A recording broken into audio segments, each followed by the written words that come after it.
পশ্চিম তীরে ৬৩টি ফিলিস্তিনি প্রত্নতাত্ত্বিক স্থানকে ইসরায়েলি ঐতিহ্য বলে ঘোষণা দিয়েছে ইসরায়েলি সেনা প্রশাসন। এটি আন্তর্জাতিক আইনের সুস্পষ্ট লঙ্ঘন বলে জানিয়েছেন ফিলিস্তিনি গবেষণা প্রতিষ্ঠান applied research institute Jerusalem ARIJ।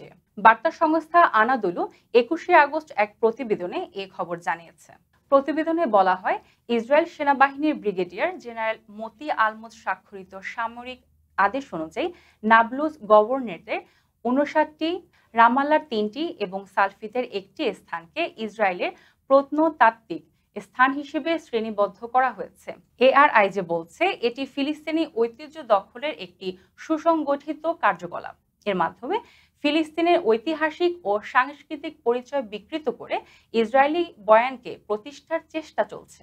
ARIJ আরও জানিয়েছে, এ পর্যন্ত পশ্চিম তীরে ২৪০০রও বেশি ফিলিস্তিনি প্রত্নতাত্ত্বিক স্থানকে ইসরায়েলি হিসেবে শ্রেণীবদ্ধ করা হয়েছে। তাদের অভিযোগ, ইসরায়েল এসব জায়গাকে সংরক্ষণের অজুহাতে দখল করে এবং পরে বসতি স্থাপন, সামরিক ঘাঁটি বা পর্যটন কেন্দ্র হিসেবে ব্যবহার করে, যা কেবল ইসরায়েলি বসতি স্থাপনকারীদের উপকারেই আসে।